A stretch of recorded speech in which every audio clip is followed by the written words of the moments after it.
and welcome to the Cardinal News of Virginia, a podcast from Cardinal News. We're a nonprofit independent newsroom. We serve Southwest and Southside Virginia at cardinalnews.org. I'm Dutchie Jessee. The Cardinal podcast is sponsored by the Virginia Rural Health Association, improving the lives of rural Virginians through education advocacy and cooperative partnerships. Today, we are talking with education reporter Lisa Rowan. Hi, Lisa. Hi, thanks for having me. Yeah, thanks for coming. And we're going to talk about a new high school in Roanoke that is opening here in August. And this is unlike any other high school in Virginia, yes? Yeah, this is one of those things where I was reporting on it and I was like, this is really cool. Yeah. I don't always say that when I'm reporting. So what is the story? This is a high school for adults who didn't complete high school for any given reason. It's a second chance. It's run by Goodwill Industries of the Valleys here in Roanoke. So the intent is to offer adults a second chance to come back and get in-classroom experience. Adults have always had the option to get a GED and get that high school equivalent degree, but this allows them to get hands-on experience and to build their skills in what is almost like a traditional high school setting. And it's completely free to people in the area who want that second chance. What's it called? It's called the Goodwill Excel Center, and it's a part of Melrose Plaza, which is a larger development that Goodwill has been working on for the past couple of years. You were at the grand opening earlier this summer that took place at the end of July. We were talking off mic about you thought you were just going to roll up to, your traditional press conference. Yeah, great. And off you go. But this was a pretty big event, yeah? It was an event. We had legislators from across Virginia who came to celebrate the opening of this space. And the whole Melrose Plaza that this school is within, it has everything that you might need. It has a full-service grocery store. It has a bank.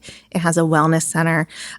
There was always a library branch at the end of this strip. So that is there. The African American Culture and History Center is there, and the high school. So it is really a hub for the Northwest community of Roanoke, which traditionally in recent decades has lost its resources. So if you live in that community, you have to go pretty far to get to a traditional grocery store. And so it's meant to serve primarily Northwest Roanoke and those residents, but the school is one part of it that is really meant to serve, the larger Roanoke community. Yeah, Melrose Plaza. If you are a longtime or even lifelong Roanoker, the Melrose area, Melrose Plaza was it a strip mall at one point? I think it was. And then Goodwill Industries of the Valleys took it over as like their regional headquarters. Mm-hmm. And then at some point, the library branch got put on, but there was just some I don't know if I want to call it dead space, but it looked like it was underutilized, okay. Right? And so now there's plenty of parking. There are bus stops nearby. It is really an accessible place for people in the Northwest region and from around the Roanoke area to come and use those services. So the Excel Center, getting back to the high school part of this big plaza, big project that's happening there. The school is years in the making. Talk a little bit about its roots, its origins. How did we get here? This is something that Goodwill announced here in 2022, but there were multiple steps that had to happen. So the Excel Center is sort of a blueprint that was created by a regional Goodwill affiliate out in Indiana about, I think, 15 years ago. And so there have been some of these adult-focused high schools that have cropped up around the country run by different Goodwill affiliates. And because every state runs its education system differently, there are different ways that there are different procedures that need to be followed. So in Virginia, the law had to be changed to allow a nonprofit to set up a high school for adults. So they just had to write that into the law because there was nothing in previous versions that specified that. And then they also had to make sure that the Virginia Department of Education signed off on the learning objectives, the curriculum that was going to be used to make sure it was in line with the state's regulations. So that all happened in 2022, 23, 24. And so then, construction really kicked off on this facility. And it's taken some time to get that together because it's been such a large renovation project. But the first class of students is going to be coming in at the end of August. There will be about 50 students, and they are hoping to grow that number over time, but they're, sort of starting with a modest amount so they can make sure to serve those students. And they'll be going through their traditional high school classes. So I wanted to make some people aware. Some people might not be aware that Excel centers actually exist in other places too. This is not brand new, but it is new in Virginia. Yes. So tell me about Excel centers, how long they've been around. Do they all target, adults who didn't finish high school? Tell me a little bit more about that. There are almost 50 of these in various parts of the nation, various states. Texas, Tennessee, Washington, D.C. has one. There are a whole bunch of them in Indiana because that's where they kicked off. And it's sort of a licensing agreement. It's this blueprint, I like to call it, for a program that's just for adults. It's an in-person high school. And it's all different Goodwills that run them. So they have this model, and then it can be adjusted to serve students for whatever they need. And part of that is recognizing that there are a lot of different reasons why an adult might not have finished high school. It could be, I think sometimes we just think, oh, they struggled academically and couldn't do it, so they dropped out. But it could be, someone had medical issues. They were taking care of a parent, dealing with addiction. There are any number of reasons that someone may not have finished high school. So each Excel center sort of figures out what its local community needs for helping adults obtain this sort of base level of education that they need to be successful in the local workforce, and figures out what they need. So in Roanoke, childcare was really important with classes during the day. So there is a drop-in childcare center where students can drop off their children up to age 12 while they're in class. There's access to transportation and bus passes. There are connections to social services and benefit programs, so that Goodwill is trying to sort of like fill all the gaps in someone's life around their education so that they can focus on the education that they're trying to get. And this might look a little different in Indiana or Tennessee or DC based on where you're located, what your student body sort of needs. But this is, what Roanoke thought was important to set up for themselves. Well, you mentioned the childcare. And I think it's important to just emphasize that this is a high school. This is a high school that operates during the day. Yeah. When we think adult education, a lot of times we think of Night school. Exactly. After your regular life is, you make time for it at night. But this is such a different approach to really meeting their needs and being a traditional high school in every sense, except not. Yeah. Back to Roanoke specifically, you mentioned a class of about 50 to start, which sounds really small. What was the process? Did the people involved with planning all this talk about the process for how people are accepted to the program? I imagine there's a lot of demand. In fact, why don't I start back up and ask you about the demand? What kind of numbers in Roanoke are we talking about for adults who have not been able to finish high school? So there are about, depending on which numbers you're using, it's like between 12 and 14,000 adults in the greater Roanoke region who don't have a high school diploma. And the main reason that this is really important, some people might say, oh, just get your GED or whatever. The method of which you do it is not the most important thing. The fact that you finish high school and get that certification, whether it's a GED, traditional diploma, that increases your income by so much that just having a high school education can be the difference between you being able to support yourself financially or not. And so there is this need in the greater region for people to have this. Maybe they're not as self-directed as someone who might do an online program for a GED or something like that. So we've got about 50 students to start, and the way the classes are set up, it might feel like 50 is super small, but they're still figuring out, which students are going to need which classes when, and making sure they can meet the needs of students well before expanding it. And part of it is getting the word out as well, because it is a sensitive subject. If someone is not feeling great about the level of education they had or what may have happened in their teens.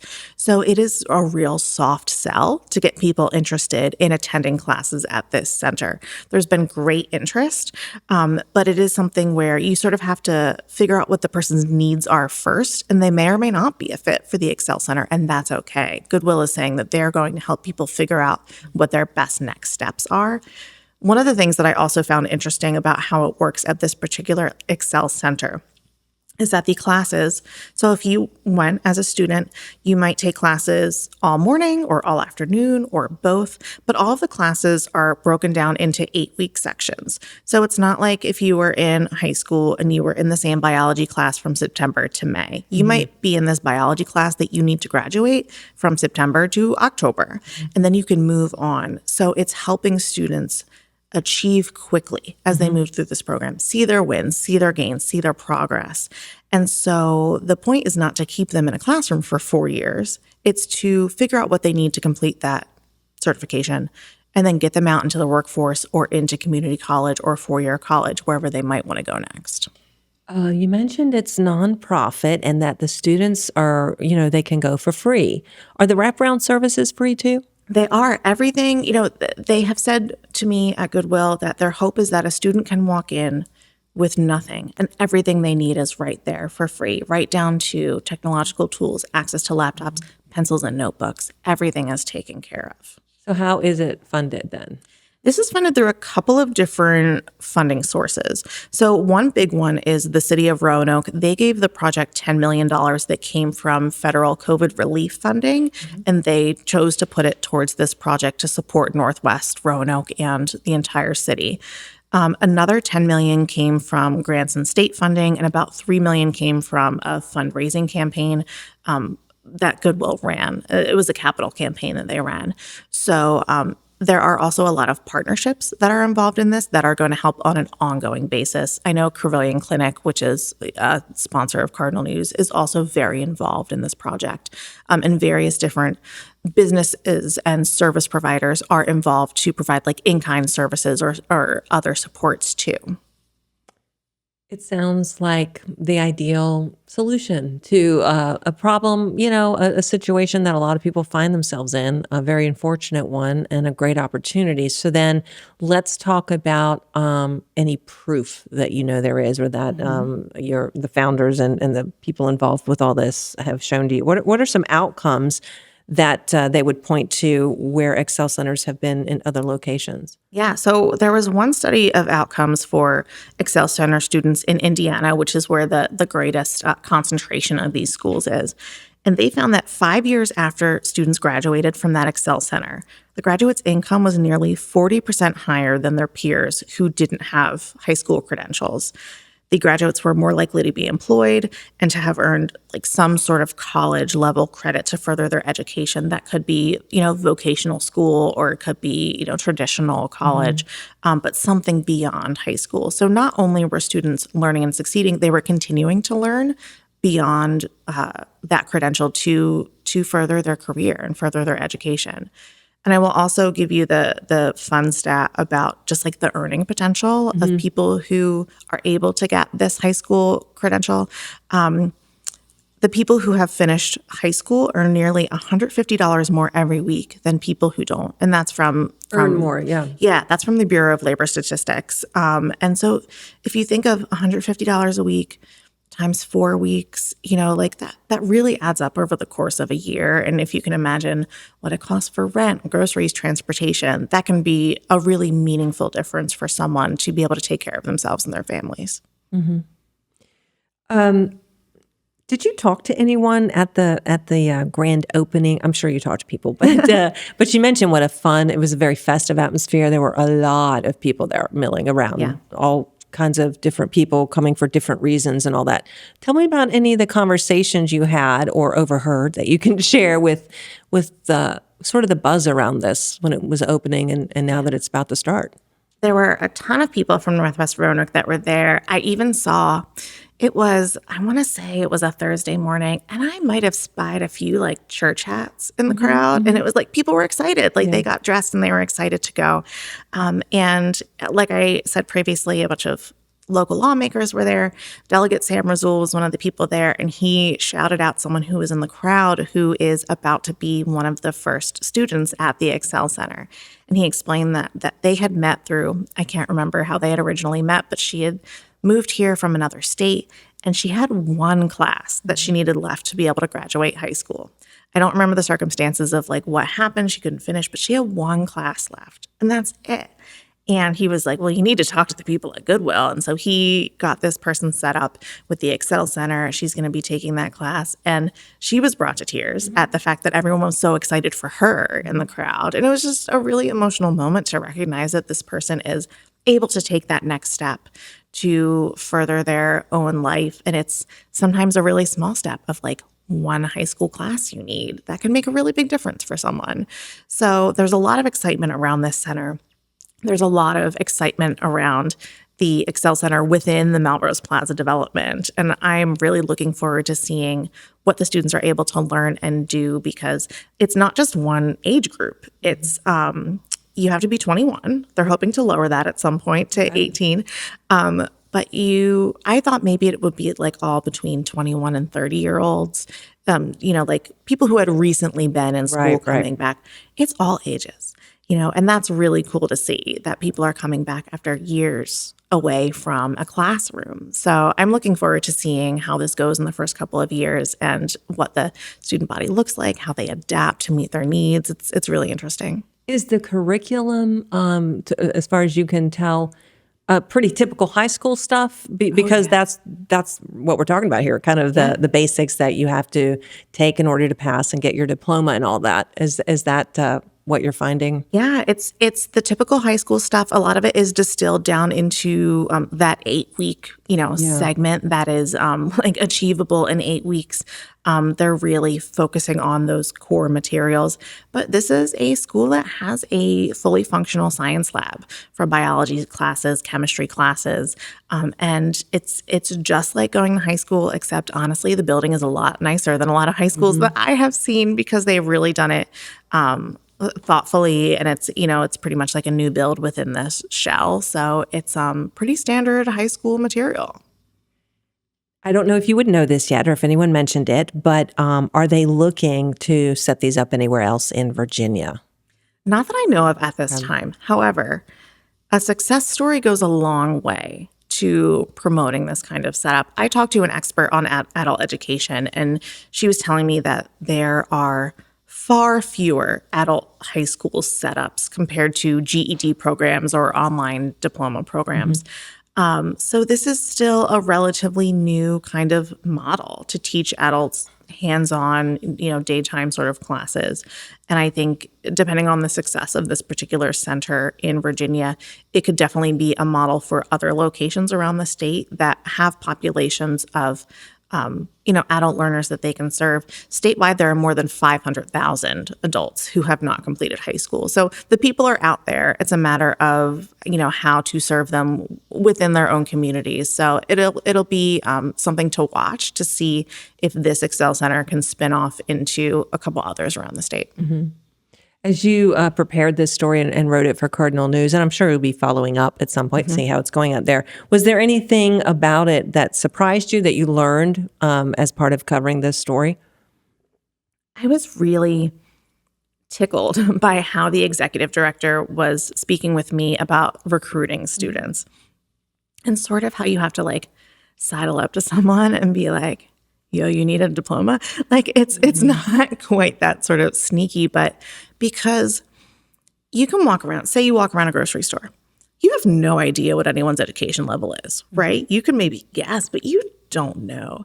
So if you're working with Goodwill and you're set up at a community event to try to recruit people into this high school program for adults, you don't really know.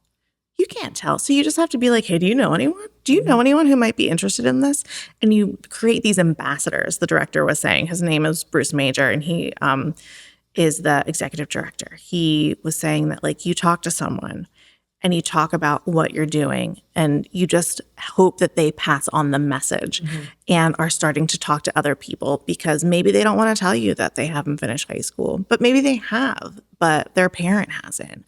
Or, there's any combination of factors involved. So this isn't you go out and you get 10 signups at a community event and it's like, great, our numbers are doing good. It's way softer. It's a way longer process to be able to recruit those students and figure out if they're a good fit and if Excel Center fits their needs as well.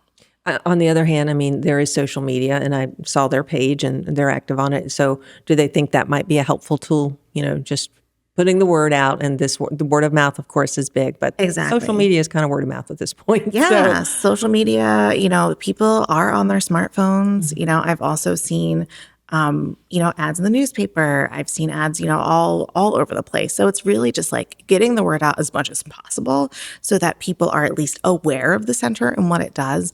But word of mouth is absolutely going to be a big factor here, because once you start seeing people complete their programs and talking about it with their friends and their family, like that's really what's going to make people confident of like, oh yeah, if they did it, I can do it too. So let me see if this is something that will work for me. Awesome.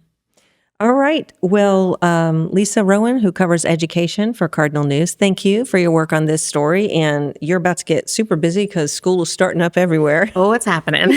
There's always something you can cover as an education reporter, but now I'm sure you're going to be cranking it out. So thank you so much. And if someone wants to email you, how do they do that? Send me a little message. I'm at lisa@cardinalnews.org. Thank you so much. Thank you, everyone, for listening to the Cardinal News of Virginia. Also, thanks to our sponsor, the Virginia Rural Health Association.